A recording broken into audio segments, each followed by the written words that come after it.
एक ऐसा सत्य जिसे जानकर आपका जीवन बदल सकता है। आज मैं आपको बुद्ध की वो कहानी सुनाने जा रहा हूं जिसे बहुत कम लोग जानते हैं। बुद्ध का ये उपदेश आपके क्रोध को हमेशा के लिए खत्म कर सकता है। क्या सच में इच्छाएं ही दुख का कारण है? आज इसका उत्तर मिलेगा। इस कहानी का अंत आपको सोचने पर मजबूर कर देगा। तथागत बुद्ध के 10 उपदेश मानव जीवन को सरल, शांत और सार्थक बनाने वाले अमूल्य विचार हैं।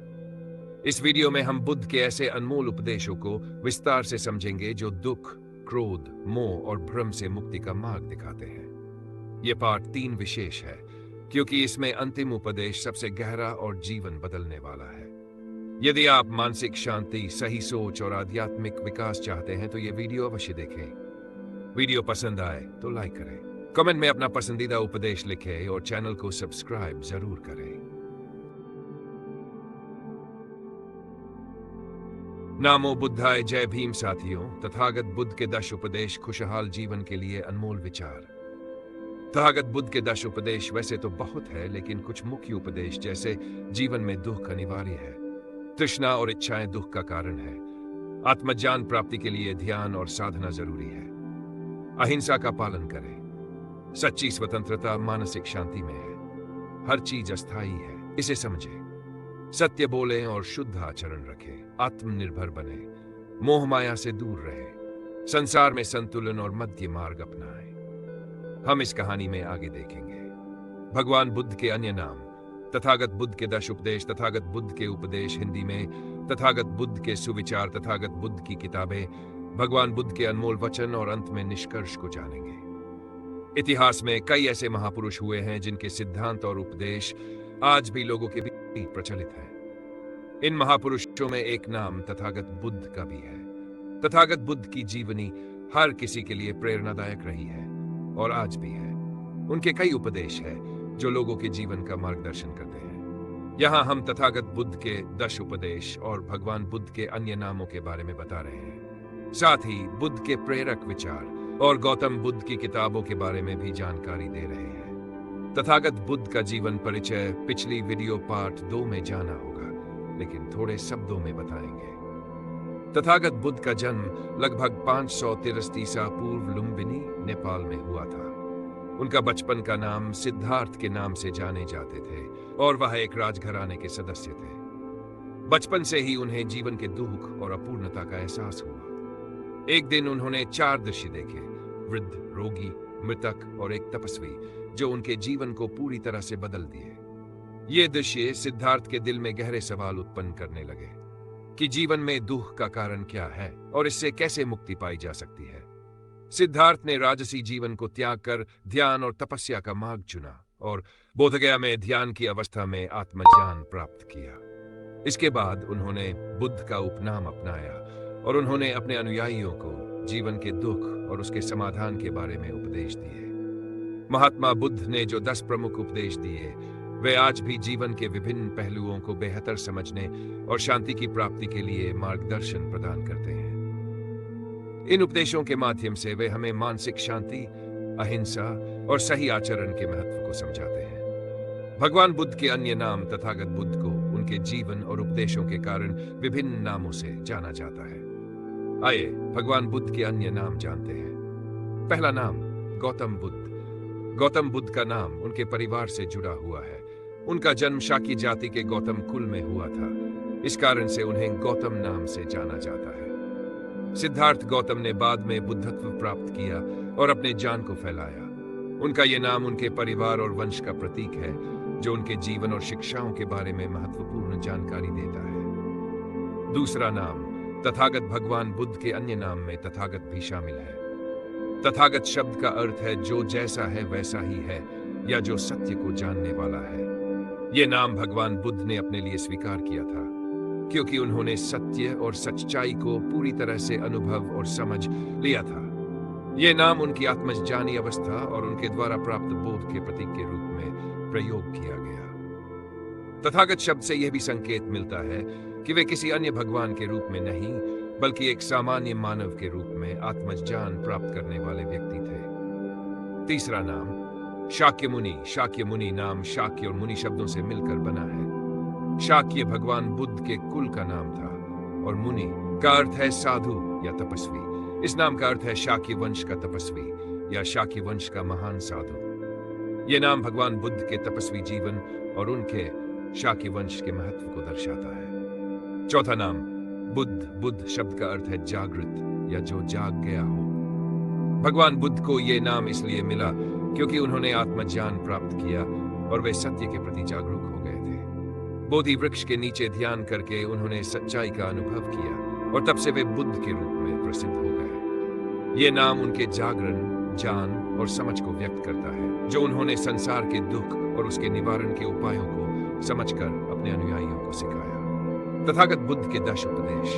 तथागत बुद्ध ने अपने जीवन काल में कई महत्वपूर्ण उपदेश दिए हैं, जिसमें से यहाँ हम तथागत बुद्ध के कुछ 10 उपदेश के बारे में विस्तार से जानकारी दे रहे हैं। पहला उपदेश, मध्यम मार्ग। तथागत बुद्ध के 10 उपदेश से सबसे पहला है मध्यम मार्ग। महात्मा बुद्ध ने हमेशा मध्यम मार्ग को अपनाने का उपदेश दिया, जो अत्यधिक सुख और अत्यधिक दुख के बीच का मार्ग है।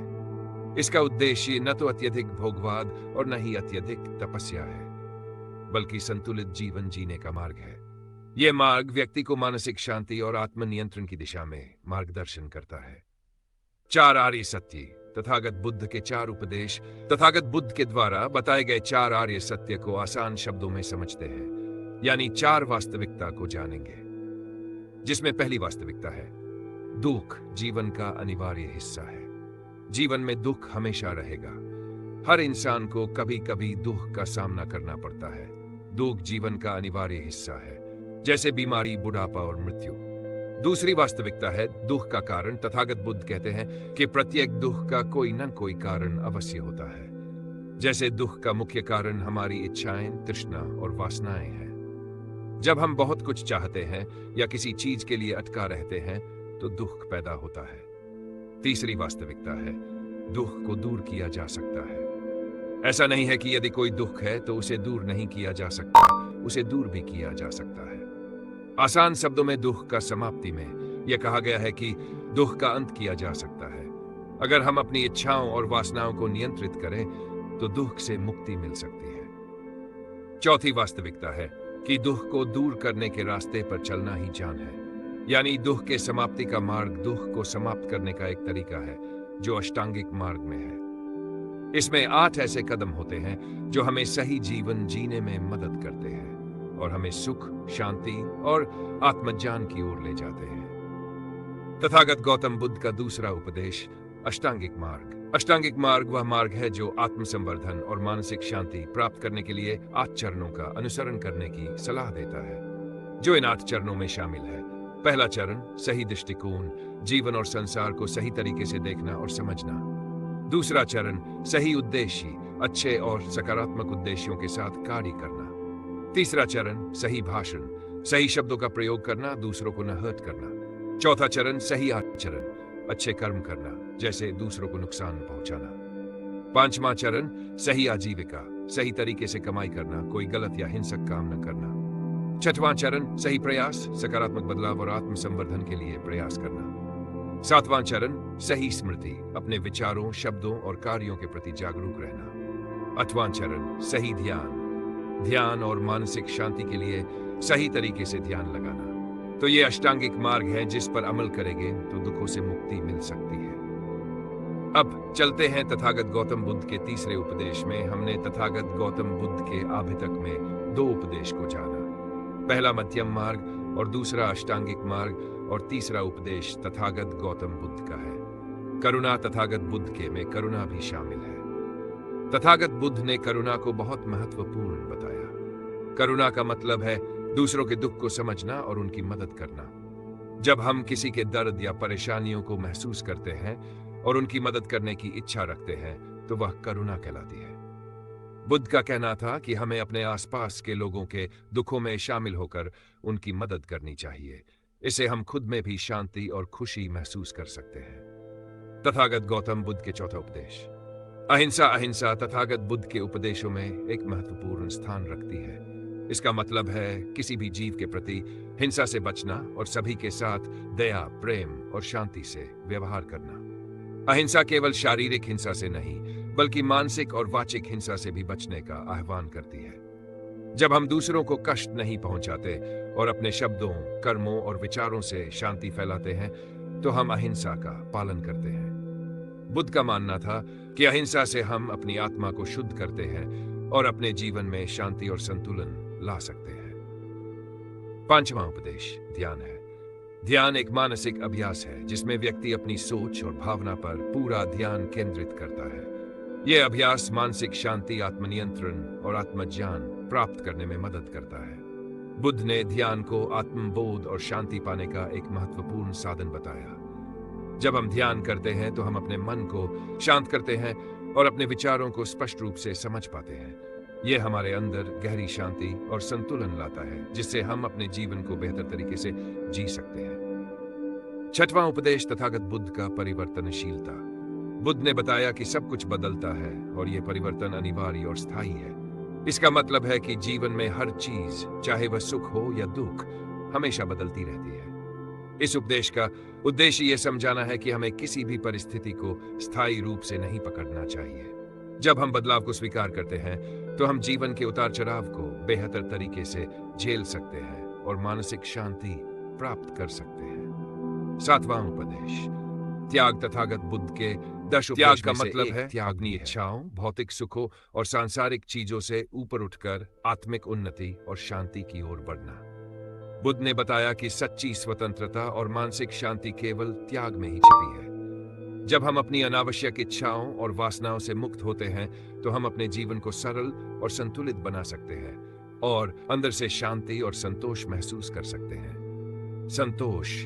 तथागत बुद्ध के 10 उपदेश में संतोष का मतलब है जो कुछ भी हमारे पास है उसे पूरी तरह से स्वीकार करना और उसमें खुश रहना। यह न तो किसी और चीज की आवश्यकता महसूस करना, न ही लगातार अधिक पाने की इच्छा रखना।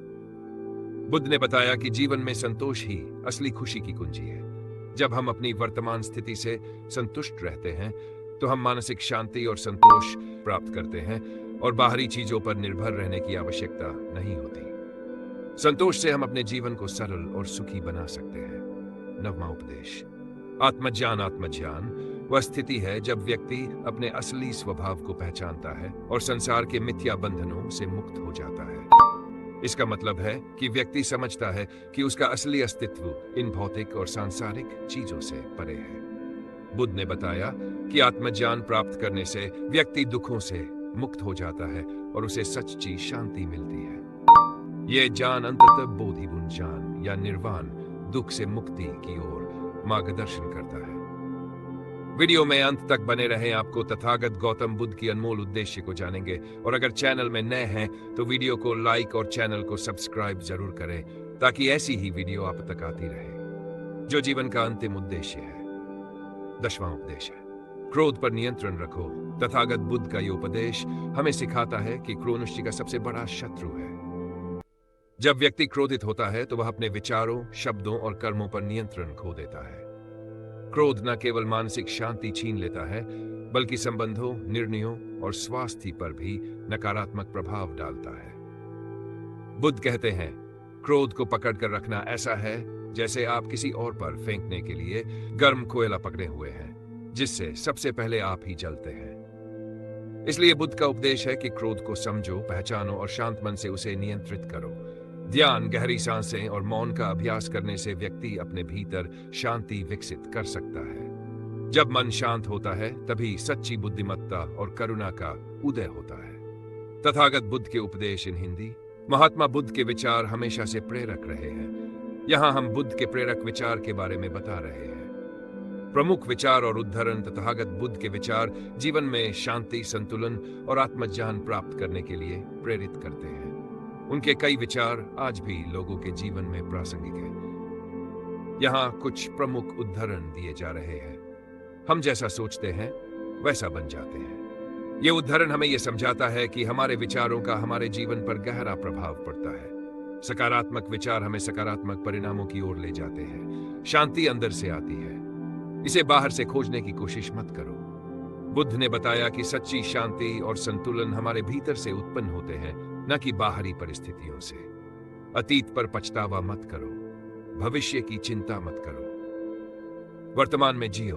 ये विचार हमें वर्तमान समय की अहमियत समझाता है। केवल वर्तमान में जीने से हम मानसिक शांति और संतोष प्राप्त कर सकते हैं। दूसरों को क्षमा करना खुद को मुक्त करने जैसा है। इस उदाहरण के माध्यम से बुद्ध ने क्षमा के महत्व को बताया। दूसरों को क्षमा करना न केवल उनके लिए बल्कि हमारे अपने आत्मिक उन्नति के लिए भी आवश्यक है। जीवन एक कठिन यात्रा है, लेकिन उसके माध्यम से हमें आत्मज्ञान मिलता है। बुद्ध ने यह बताया कि जीवन में चुनौतियां और संघर्षों का सामना करना अनिवार्य है, लेकिन यही हमें आत्मज्ञान की ओर ले जाते हैं। इन विचारों का जीवन पर प्रभाव। महात्मा बुद्ध के प्रेरक विचार का जीवन पर गहरा प्रभाव पड़ता है। उनके उपदेशों से हम सीखते हैं आत्मिक शांति और संतुलन। बुद्ध के विचारों ने यह स्पष्ट किया कि मानसिक शांति और संतुलन हमारे अंदर से उत्पन्न होते हैं। आज के दौर में जब लोग तनाव और चिंता से जूझ रहे हैं, तो बुद्ध का यह विचार शांति प्राप्त करने के लिए अत्यंत प्रेरणादायक है। सकारात्मक सोच और आत्मविश्वास।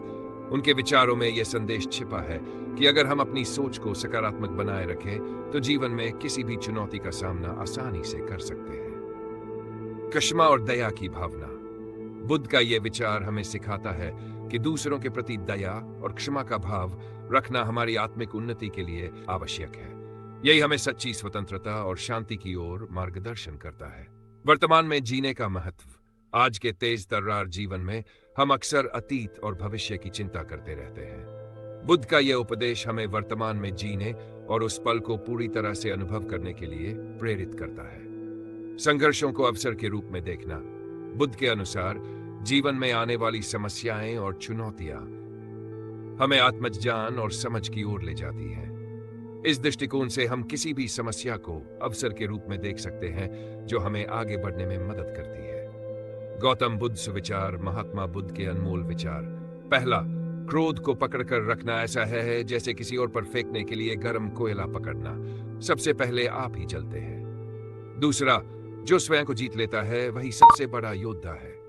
तीसरा, हजारों दीपों को एक दीप से जलाया जा सकता है और फिर भी उस दीप का प्रकाश कम नहीं होता। चौथा, मन ही सब कुछ है। आप जो सोचते हैं वही बन जाते हैं। पांचवा, अतीत में मत उलझो। भविष्य के सपने मत देखो, वर्तमान क्षण पर ध्यान दो। छठवां, घृणा से घृणा कभी समाप्त नहीं होती, प्रेम से ही उसका अंत होता है। सातवां, जैसे मोमबत्ती बिना आग के नहीं जल सकती, वैसे मनुष्य बिना आध्यात्मिक जीवन के नहीं जी सकता। आठवां, आपका सबसे बड़ा शत्रु भी उतना नुकसान नहीं पहुंचा सकता जितना आपका अपना क्रोधित मन। नौवां, स्वयं पर विजय सबसे बड़ी विजय है। 10वां, सुख बाहरी वस्तुओं में नहीं बल्कि हमारे अपने विचारों में बसता है। गौतम बुद्ध की किताबें। गौतम बुद्ध की कई किताबें बाजार में उपलब्ध हैं, जिनमें से सबसे महत्वपूर्ण गौतम बुद्ध की किताबें ये हैं। त्रिपिटक, जिसे 3 बास्केट के नाम से भी जाना जाता है, गौतम बुद्ध के उपदेशों का सबसे महत्वपूर्ण और प्राचीन संग्रह है। यह 3 भागों में बनता है। विनय पिटक में बौद्ध भिक्षुओं के अनुशासन और नैतिक आचरण के नियमों का वर्णन किया गया है। इसमें बौद्ध संघ के सदस्य को किस तरह से व्यवहार करना चाहिए, किस प्रकार के कार्य स्वीकार्य हैं और क्या नहीं, इसका विस्तृत निर्देश दिया गया है। यह पिटक भिक्षुओं के जीवन को शुद्ध और आदर्श बनाने के लिए महत्वपूर्ण मार्गदर्शन प्रदान करता है। सुत्त पिटक में गौतम बुद्ध के उपदेशों और प्रवचन का संग्रह है। इसमें बुद्ध के जीवन के महत्वपूर्ण उपदेशों, प्रवचनों और कथाओं का संकलन किया गया है, जो बौद्ध धर्म के मूल सिद्धांतों को समझाने में मदद करते हैं। ये पिटक बौद्ध धर्म के प्रचार और शिक्षा का प्रमुख स्रोत है। अभिधम पिटक में मानसिक प्रक्रियाओं, तत्वज्ञान और बौद्ध धर्म के दार्शनिक पहलुओं पर गहरी चर्चा की गई है। इसमें बौद्ध धर्म के दर्शन, सिद्धांत और तर्कों का विस्तृत विश्लेषण प्रस्तुत किया गया है, जो आत्मा, चेतना और अस्तित्व के गहरे सवालों को समझने में सहायक है। यह पिटक बौद्ध धर्म के वैज्ञानिक और दार्शनिक दृष्टिकोण को समझाता है। धम्मपद बौद्ध धर्म के सबसे प्रसिद्ध ग्रंथों में से एक है, जो गौतम बुद्ध के महत्वपूर्ण उपदेशों का संग्रह है। इसमें कुल 423 श्लोक होते हैं, जो नैतिक जीवन, मानसिक शांति और ध्यान के महत्व को समझाते हैं। धम्मपद में बौद्ध धर्म के महत्वपूर्ण सिद्धांतों जैसे अहिंसा, ध्यान और आत्मज्ञान के बारे में बताया गया है। यह ग्रंथ सरल भाषा में लिखा गया है और दुनिया भर के बौद्ध अनुयायियों के लिए मार्गदर्शन का स्रोत है। जातक कथाएं गौतम बुद्ध के पिछले जन्मों की कथाएं हैं, जिनमें उनके जीवन से जुड़ी शिक्षाएं और नैतिक मूल्य शामिल है। इन कथाओं में बुद्ध के विभिन्न जन्मों में किए गए अच्छे कर्मों और उनके द्वारा अनुभव की गई शिक्षाओं का वर्णन किया गया है। प्रत्येक कथा एक विशेष जीवन दर्शन या नैतिकता की शिक्षा देती है, जैसे कि दया, करुणा, आत्मनियंत्रण और सद्भावना। ये कथाएं बौद्ध धर्म के अनुयायियों के लिए प्रेरणा का स्रोत रही है। महावग त्रिपिटक के विनय पिटक का एक महत्वपूर्ण हिस्सा है। इसमें बौद्ध संघ के नियमों, भिक्षुओं के जीवन की शुरुआत और संघ की स्थापना से जुड़ी घटनाओं का वर्णन किया गया है। महावग में बौद्ध संघ के आचार व्यवहार, अनुशासन और एकता पर जोर दिया गया है। इसमें बुद्ध के जीवन से जुड़े कई महत्वपूर्ण घटनाओं का भी विवरण मिलता है, जैसे कि बुद्ध का परिनिर्वाण और संघ के गठन के दौरान किए गए प्रमुख निर्णय। अब हम भगवान बुद्ध के अनमोल वचन कौन कौन है उनको जानेंगे। पहला वचन, शांति और सत्य का महत्व कई हजारों खोखले शब्दों से अच्छा केवल वह एक शब्द है जो मन में शांति लाए। सत्यवाणी ही अमृतवाणी है, सत्यवाणी ही सनातन धर्म है। सत्य, सदर्थ और सधर्म पर संत जन सदैव दृढ़ रहते हैं। दूसरा वचन, मनुष्य का आंतरिक विकास आपका मन ही सब कुछ है। आप जैसा सोचेंगे वैसा बन जाएंगे। हम जो भी और जैसा भी सोचते हैं वही बनते जाते हैं। तीसरा वचन, दूसरों प्रति दया और प्रेम। यदि आप वाकई में अपने आप से प्रेम करते हैं तो आप कभी भी दूसरों को दुख नहीं पहुंचा सकते। जब तक आप अपने दुखों का कारण दूसरों में ढूंढते रहेंगे, आप खुद को शांत नहीं पा सकते। चौथा वचन, स्वस्थ जीवन और संतोष। स्वास्थ्य सबसे बड़ा उपहार है, संतोष सबसे बड़ा धन है, वफादारी सबसे बड़ा संबंध है। बिना स्वास्थ्य के जीवन बेकार है, वह केवल एक पीड़ा की स्थिति और मौत की छवि के समान है। पांचवां वचन, क्रोध और आत्मनियंत्रण। क्रोध को पाले रखना गर्म कोयले को किसी और पर फेंकने की नीयत से पकड़े रहने के समान है। इसमें आप ही जलते हैं। हम जब भी क्रोधित होते हैं, सच का मार्ग छोड़ देते हैं। छठवां वचन, जीवन की वास्तविकता। दर्द निश्चित है, दुख वैकल्पिक है। आपका असत्यवादी होना ही आपकी विफलता का मुख्य कारण है।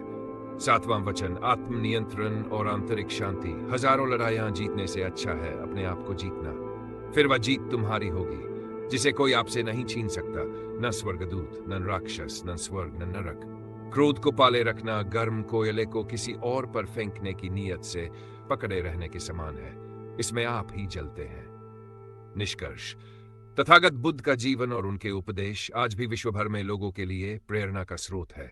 उनका जीवन शांति, अहिंसा, करुणा और आत्मज्ञान की मिसाल प्रस्तुत करता है।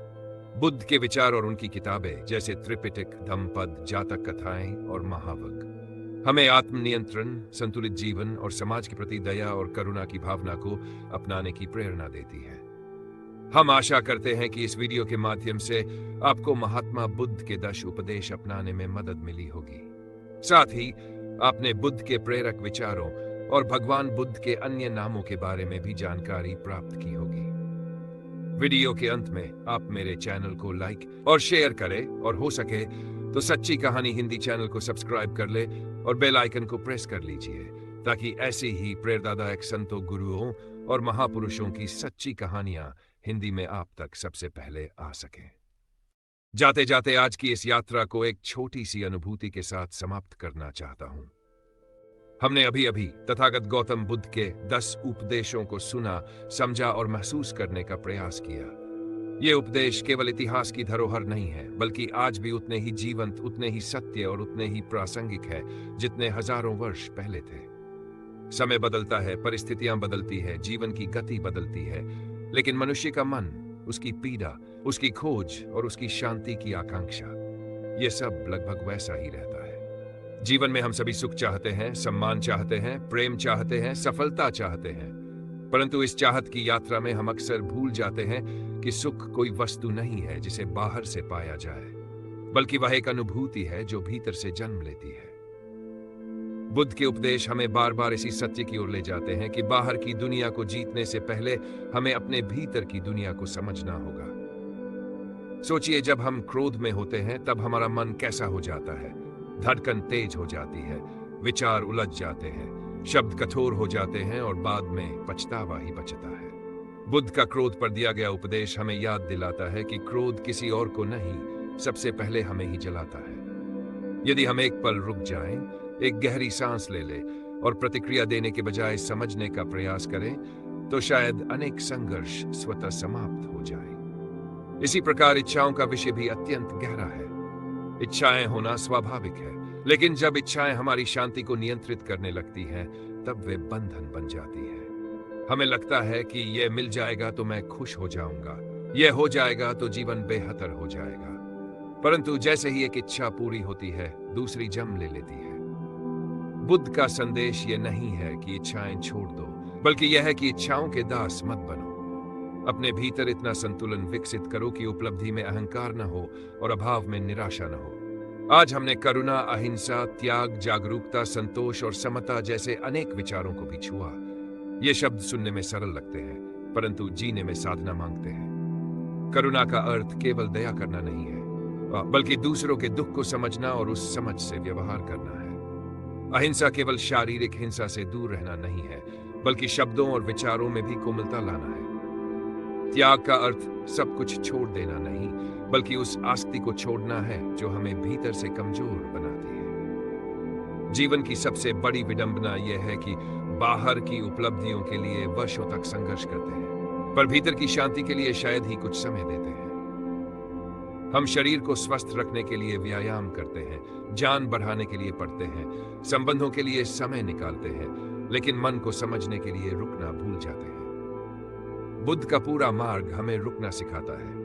रुककर देखना, रुककर सुनना, रुककर महसूस करना। हो सकता है कि आज का ये वीडियो आपके लिए केवल एक कहानी रहा हो, एक प्रेरणादायक प्रसंग रहा हो, या ज्ञान का एक छोटा सा स्रोत रहा हो। परंतु यदि इस पूरी चर्चा में से एक भी विचार आपके मन में ठहर गया हो, यदि किसी एक वाक्य ने आपको भीतर से छुआ हो, यदि किसी एक उपदेश ने आपको अपने जीवन की किसी घटना की याद दिलाई हो, तो समझिए कि यह संवाद सार्थक हुआ। क्योंकि परिवर्तन हमेशा बड़े कदमों से नहीं, बल्कि छोटे बोध से शुरू होता है। अब अपने जीवन की ओर एक पल दृष्टि डालिए। क्या कोई ऐसा क्षण है जहां आप क्रोध में बह गए? क्या कोई ऐसी अपेक्षा है जिसने आपको दुखी किया? क्या कोई ऐसी परिस्थिति है जहां आप स्वयं से असंतुष्ट रहे? यदि हां, तो स्वयं को दोष देने की आवश्यकता नहीं है। जागरूकता का पहला कदम यही है कि हम अपनी स्थिति को पहचान लें। जब पहचान हो जाती है, तब परिवर्तन की संभावना जन्म लेती है। बुद्ध ने कभी अनुयायी नहीं मांगे, उन्होंने खोजी मांगे। उन्होंने कभी आस्था पर जोर नहीं दिया, उन्होंने अनुभव पर जोर दिया। उन्होंने कहा, सत्य को परखो, उसे जियो, और जो तुम्हारे अनुभव में सही उतरे उसे अपनाओ। यही स्वतंत्रता इस मार्ग की सबसे सुंदर विशेषता है।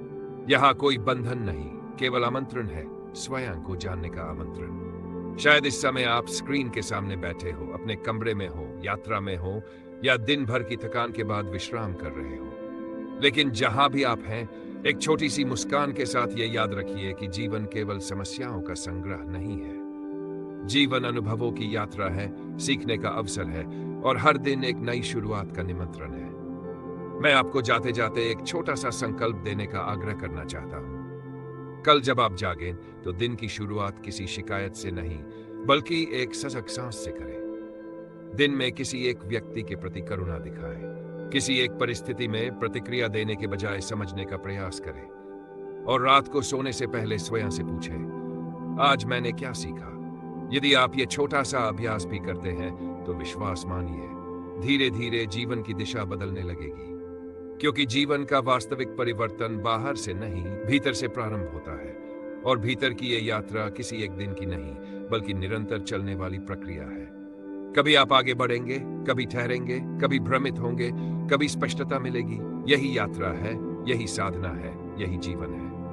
आज की इस कहानी का बीज यदि आपके मन में गिरा है, तो उसे समय दीजिए, उसे धैर्य से सींचिए, उसे समझ से पोषित कीजिए, और उसे व्यवहार में उतरने दीजिए। एक दिन वही बीज आपके व्यक्तित्व का हिस्सा बन जाएगा, और तब आप पाएंगे कि शांति कोई दूर का लक्ष्य नहीं, बल्कि आपके भीतर की स्वाभाविक अवस्था है। इसी विश्वास के साथ कि यह संवाद आपके जीवन में एक छोटी सी रोशनी बन सके, इसी आशा के साथ कि आप समझ, करुणा और संतुलन के साथ आगे बढ़े, और इसी प्रार्थना के साथ कि आपका मन सदैव शांत और जागरूक रहे। फिर मिलेंगे एक नई कहानी, एक नए विचार और एक नई ही सीख के साथ। नमो बुद्धाय। अगर आपको ये कहानी पसंद आई और इससे कुछ सीख मिली तो वीडियो को लाइक करें और चैनल को सब्सक्राइब करें, क्योंकि यहाँ आपको रोज मिलेंगी ऐसी ही प्रेरणादायक कहानियां जो जीवन को बेहतर बनाने की शक्ति रखती है। धन्यवाद।